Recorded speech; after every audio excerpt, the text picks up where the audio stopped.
அமெரிக்காவோட அதிபரான Donald Trump அவர்கள் தினத்திக்கும் ஒரு அனௌன்ஸ்மெண்ட் அவர்கிட்ட இருந்து வந்துட்டு இருக்கு. இப்போ வரக்கூடிய அனௌன்ஸ்மெண்ட் சீஸ்ஃபயர். ஆல்ரெடி ஈரான்ல சீஸ்ஃபயர் எக்ஸ்டெண்ட் பண்ணிட்டாரே. இப்ப என்ன சீஸ்ஃபயர்னா லெபனான்லயும் எக்ஸ்டெண்ட் பண்ண போறோம். லெபனான் அப்புறம் இஸ்ரேலுக்கும் சீஸ்ஃபயர் எக்ஸ்டெண்ட் ஆயிடுச்சு. அதுபோக இப்போ ட்ரூத் மீடியால வந்து பார்த்தீங்கன்னா நிறைய மீட்டிங் இது சூப்பர் அப்படி இப்படி இணைஞ்சு செயல்படணும் அப்படின்னு பல்வேறு விஷயங்கள். மெயினான விஷயம் சீஸ்ஃபயர் எக்ஸ்டெண்ட். இது இஸ்ரேலோட அம்பாசிடர் வந்து பாத்தீங்கன்னா யூஎன்ல டேனி டொடான் அவர்கள் என்ன சொல்லிக்கிறாங்கன்னா லெபனான் கவர்மெண்ட் தான் சீஸ்ஃபயரா ஹிஸ்புல்லா இருக்கும்போது எப்படி இது கடைபிடிக்க முடியும்? அவங்க தான் ரிட்டாலியேட் பண்ணிட்டே இருக்காங்களே.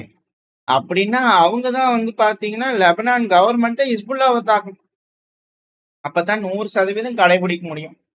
எனக்கு தெரிஞ்சு இதெல்லாம் சீஸ்ஃபயர்ங்கிறது 100% எல்லாம் இருக்குமா அப்படிங்கிறது தெரியல. லெபனான் மிலிட்டரியோட நடவடிக்கைகளை பொறுத்து மற்றதெல்லாம் முடிவு செய்யப்படும் அப்படிங்கிறத அவங்க தரப்புன்னு சொல்லிட்டு போயிட்டாங்க. ஸோ சீஸ்ஃபயர் அப்படிங்கிறத அமெரிக்கா மட்டும் சொல்லிடுறாங்க. பட் அது சொல்றத அமெரிக்காவோட நட்பு நாடுகள் கடைபிடிக்கணும் அப்படிங்கிறது தேவையில்லை. பட் ஆனால் எதிரில் இருக்கிறவங்க கட்டாயம் கடைபிடிக்கணும் அப்படிங்கிறது மட்டும் எழுந்து தெளிவா புரிஞ்சுக்கு. ஸோ இதுக்கப்புறம் என்ன மாதிரியான விஷயங்கள் நடக்க இருக்கு லெபனான்ல வரக்கூடிய நாட்கள் அப்படிங்கிறது பார்க்கலாம். ஏன்னா பிரைம் மினிஸ்டர் பிரான்ஸ் மேக்ரான் அவர்களை பார்த்ததுல இருந்து கொஞ்சம் லெபனான் வேற மாதிரியான முடிவுகள்ல இருக்கான். ஏன்னா அங்க இருக்கக்கூடிய கேஸ் ஃபீல்டு அதுவும் அமெரிக்காவோட கட்டுப்பாட்டுக்குள்ள போயிடுச்சு அப்படின்னா பிரான்ஸுக்கு இருக்கக்கூடிய அந்த பிடி அப்படிங்கிறது எப்படி ஒண்ணுமே இல்லாம போயிருமே. ஸோ இந்த ஒரு காரணத்தினால பிரான்ஸ் வந்து பாத்தீங்கன்னா முடியாது, ஏன் கட்டுப்பாட்டுக்குள்ளதான் லெபனான் இருக்கு, நான் பேசியே தீர்வேன் அப்படிங்கல இருக்காங்களா அப்படிங்கிற கேள்விகள். அதாவது இங்கேயே வந்து பாத்தீங்கன்னா தக் ஆஃப் வார் போயிட்டு இருக்கு. அதாவது நட்பு நாடுகளுக்குள்ளேயே பிரான்ஸ் அப்புறம் அமெரிக்கா இந்த சைட்லயே வந்து பாத்தீங்கன்னா இருக்கக்கூடிய அந்த இயற்கை வளங்கள்லாம் யாரோட கட்டுப்பாடு அப்படிங்கறதுல வந்து பாத்தீங்கன்னா ஒரு சண்டைகள் போயிட்டு இருக்கு அப்படிங்கள புரிஞ்சுக்கலாம். இதோட வெளிப்பாடு வரக்கூடிய நாட்கள்ல தெரியும் என்ன நடக்க போன்றது பார்த்தலாம். அது மட்டும் இல்லாம அணுவாயுதம் பயன்படுத்துவீங்களா ட்ரம்ப் அவர்களே அப்படிங்கிறது போல கேட்டுக்கிட்டு இருந்திருக்காங்க. ஜேர்னலிஸ்ட் வந்து பண்ணா டொனால்டு ட்ரம்ப் அவர்கிட்ட கேட்கும் போது என்ன ஸ்டூபிட் கொஸ்டின் இது, நியூக்ளியர் ஆயுதத்தெல்லாம் யூஸ் பண்ணவே கூடாது, யாருமே யூஸ் பண்ணக்கூடாது, யார் மேலேயும் யூஸ் பண்ணக்கூடாது அப்படிங்கிறது போல அவர் தரப்பு வந்து கிளியரா வந்து பாத்தீங்கன்னா கேட்டிருக்காரு. ஆனா இவர் தான் ஒரு போஸ்ட் போட்டாரு ஈரான் மேல இந்த சீஸ்ஃபயர் அறிவிக்கிறதுக்கு முன்னாடி வந்து பாத்தீங்கன்னா ஹோல் சிவிலைசேஷனே இன்னைக்கு அழிய போகுது அப்படிங்கிறது போல சொன்னது இவர் தான். அது வந்து பாத்தீங்கன்னா குண்டுகள் போட்டே அழிப்பாரு தவிர அணு ஆயுதம் போட்டு அழிக்க மாட்டார் போல தெரியும். வெயிட் பண்ணி பார்க்கலாம் என்ன நடக்குதுன்னு. ஏன்னா ட்ரம்ப் அவர்கள் இப்ப என்ன நினைக்கிறாரு அப்படின்னு அந்த சீஸ்ஃபயர் போட்டதுனால 2 பிளவா பிரிஞ்சிருக்காங்க ஈரான்ல. ஸோ ஒருத்தங்க வந்து டீல் போடணும்னு நினைக்கிறாங்க, இன்னொருத்தங்க டீல் வேண்டான்னு நினைக்கிறாங்க.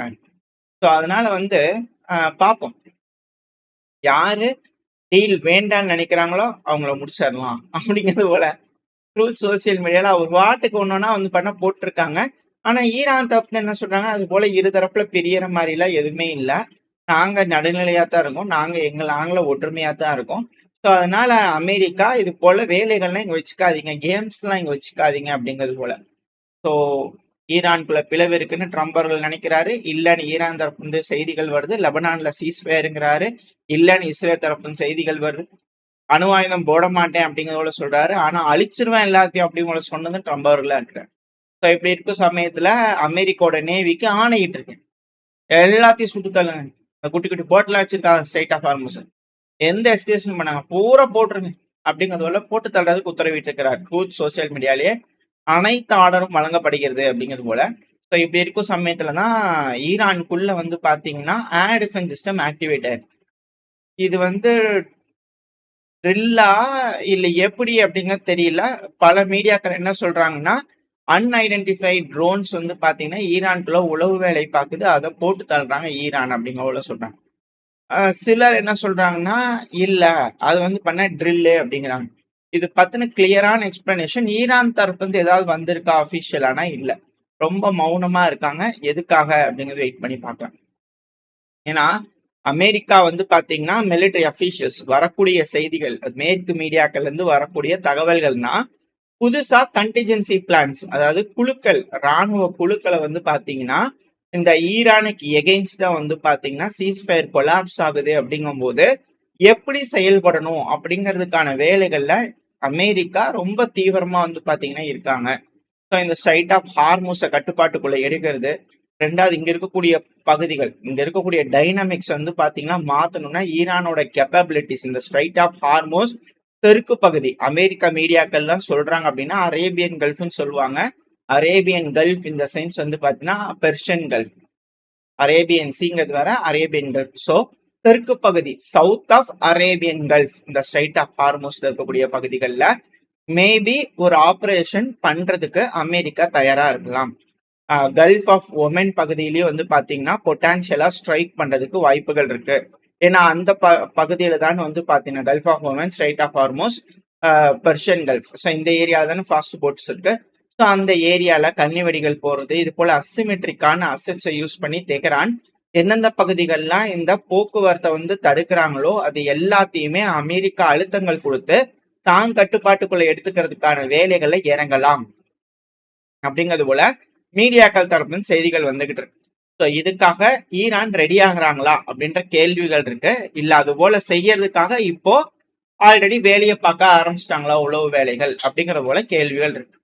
ஸோ மிடில் ஈஸ்ட்ல வந்து பாத்தீங்கன்னா யுத்தம் ஆன் கோல்டு மோட் அப்படிங்கிறது போல இல்ல, அது எப்ப வேணாலும் ஹாட்டா மாறிடும்.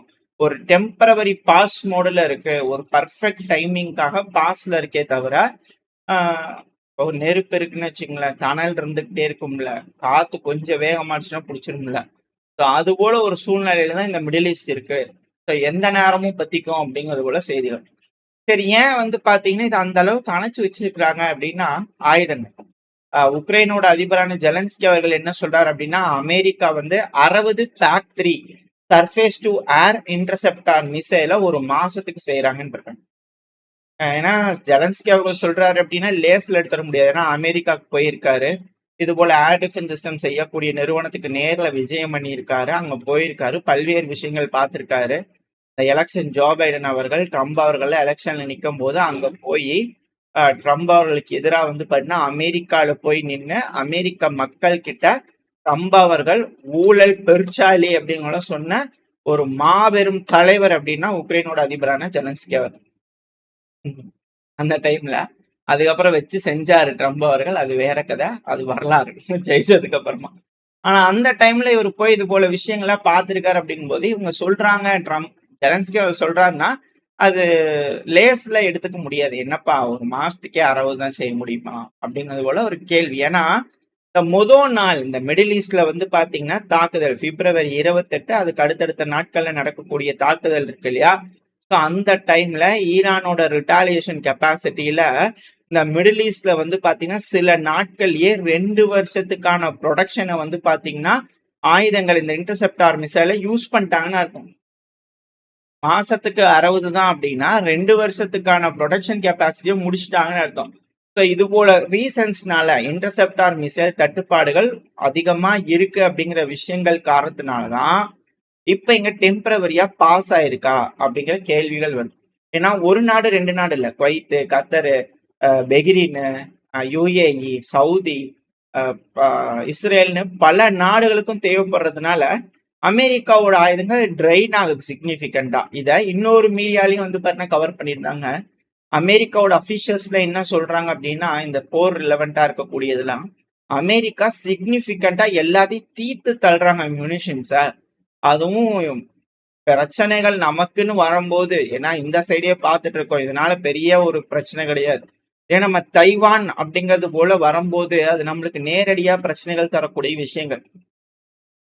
அந்த இடத்துல தைவான் பிரச்சனை வரக்கூடிய வருடங்கள்ல இருக்க நெருங்குதுல, நியர் ஃபியூச்சர் கான்ஃபிளிக்ட் இருக்கு இல்லையா. ஸோ அதுக்கு இந்த அளவுக்கு ஆயுதங்களை தீட்டாங்கன்னா எப்படி சமாளிக்கிறதுன்னு வருத்தங்களா இருக்கு அப்படிங்கிற அமெரிக்காவோட அபிஷியல்ஸ் சொன்னதா சொல்றாங்க. ஏன்னா பிப்ரவரி மாசங்கள்ல இருந்து நீங்க கணக்கெடுத்தீங்கன்னா அமெரிக்கா 1000 டாமஹாக் மிசைல்ஸை வந்து பாத்தீங்கன்னா யூஸ் பண்ணியிருக்காங்க. Thousands of air defence interceptors, so தாடு, பேட்ரியாட்னு எல்லாத்தையும் வந்து பார்த்தீங்கன்னா யூஸ் பண்ணியிருந்துக்கிறாங்க. இந்த ரிசோர்சஸ் எல்லாம் வந்து பாத்தீங்கன்னா தைவானுக்கு எகெயின்ஸ்டான சினாரியோட கம்பேர் பண்ணும்போது ஈரானுக்கே இந்த அளவுக்கு தெரியுது, அப்ப நம்ம அதுக்கு எந்த அளவுக்கு வேணும் அப்படிங்கிறது போல அவங்க வந்து பாத்தீங்கன்னா கவலைகள் தெரிவிக்கிறதா சொல்லிக்கிட்டு இருக்கிறாங்க. இதனாலதான் எங்க பாஸ் ஆயிருக்கா அப்படிங்கிற கேள்வி. கரண்டா மிடில் ஈஸ்ட்ல இருக்கக்கூடிய யுத்தம் அப்படிங்கிறது பாஸ் ஆயிருக்கான்ற கேள்வி. அது மட்டும் கிடையாது, இப்போ படிக்கிறாங்க. அமெரிக்கா வந்து பார்த்தீங்கன்னா, உண்மையாலுமே இந்த யுத்தத்துல படிக்கிறாங்க. இப்போ ஒருவேளை வந்து பண்ண சீனாக்கு எகெயின்ஸ்டா போறோம் அப்படின்னா, எந்த அளவுக்கு நம்மளுக்கு தேவைப்படும்? ஏன்னா ஈரானே இந்த அளவுக்கு டஃப் குடுக்குறாங்களே, அப்ப சீனா எந்த அளவுக்கு டஃப் குடுப்பாங்க?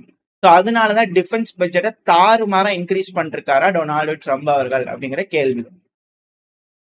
படிக்கிறாங்க, தெரிஞ்சுக்கிறாங்க, அப்கிரேடும் பண்றாங்களா அமெரிக்கா அப்படிங்கிற விஷயங்கள்ல பல அனலிஸ்ட்களோட கருத்துக்கள். பட் அது எந்த அளவுக்கு கை குடுக்குது? ஏன்னா ஏர் டிஃபென்ஸ் சிஸ்டம் இன்டர்செப்டார்ஸ்லாம் தடுக்குதா அப்படின்னு கேள்விகள் வரும்.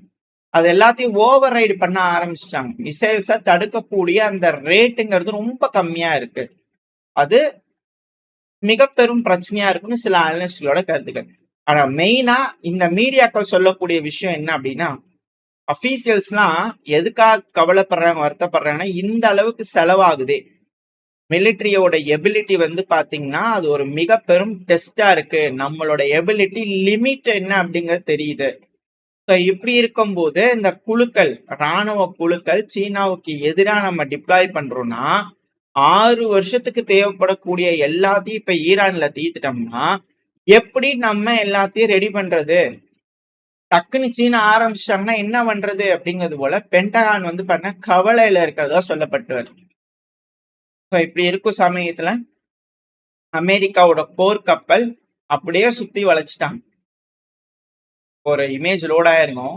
அமெரிக்கா அப்புறம் நட்பு நாடுகள், Middle East, Mediterranean, Indian Ocean இந்த பகுதி ஃபுல்லாவே வந்து பாத்தீங்கன்னா வண்டியை கொண்டு வந்து அண்டை கொடுத்து நிப்பாட்டிட்டாங்க.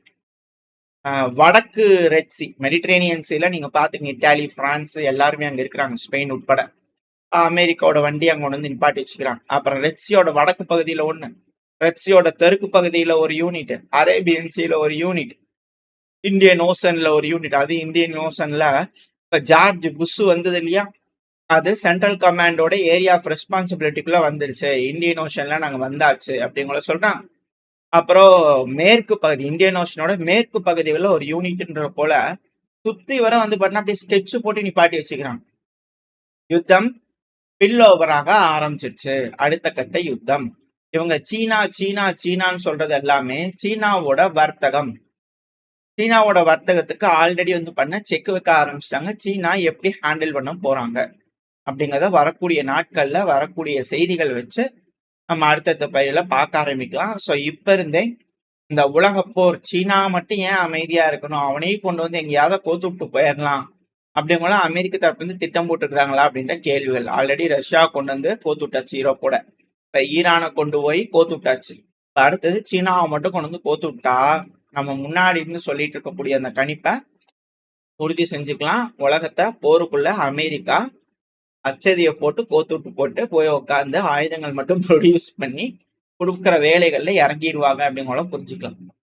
ஸோ வரக்கூடிய நாட்கள் ரொம்ப இக்கட்டான நாட்கள். ஈரான் எப்படி ஹேண்டில் பண்ண போறாங்க? இந்திய பெருங்கடல், நம்மளோட பெருங்கடல்ல, நம்மளோட ஹெமிஸ்பியர் இல்லையா இது, அமெரிக்கா எப்படி அவங்களோட ஹெமிஸ்பியர்னு சொல்றாங்க. இப்ப நம்மளோட ஹெமிஸ்பியர்ல அவங்களோட ராணுவம் வந்து ஆளுமை செலுத்துது அப்படிங்கும்போது அது சிக்கல் தானே. நம்மளோட கப்பல்கள் போக்குவரத்து போகுவரது அப்படிங்கறதெல்லாம் ஓகே.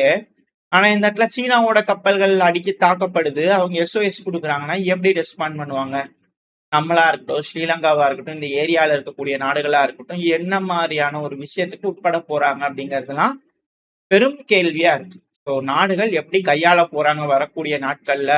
மிக மோசமா இருக்கக்கூடிய விஷயங்கள் June, July, August, September, October மோசமான நாட்களா இருக்கும் அப்படிங்கிறது போல பல அனலிஸ்டோட கருத்துக்கள். அது போல எந்த ஒரு விஷயமும் நடக்காம எல்லாம் அமைதியா பேசி தீர்த்துக்குவாங்கன்ற நம்பிக்கையில இந்த பதிவை நான் முடிச்சுக்கலாம். ஓரளவுக்கான தகவல்களை இந்த பதில பார்த்துருப்போம். இந்த பதிவு எப்படி இருந்துச்சு, உங்களுக்கு பிடிச்சிருக்கா? பிடிச்சுன்னா லைக் பண்ணிட்டு உங்க பிரச்சனை ஷேர் பண்ணிக்கோங்க. அது கூட மறக்காம நம்ம சேனலை சப்ஸ்கிரைப் பண்ணலாம்.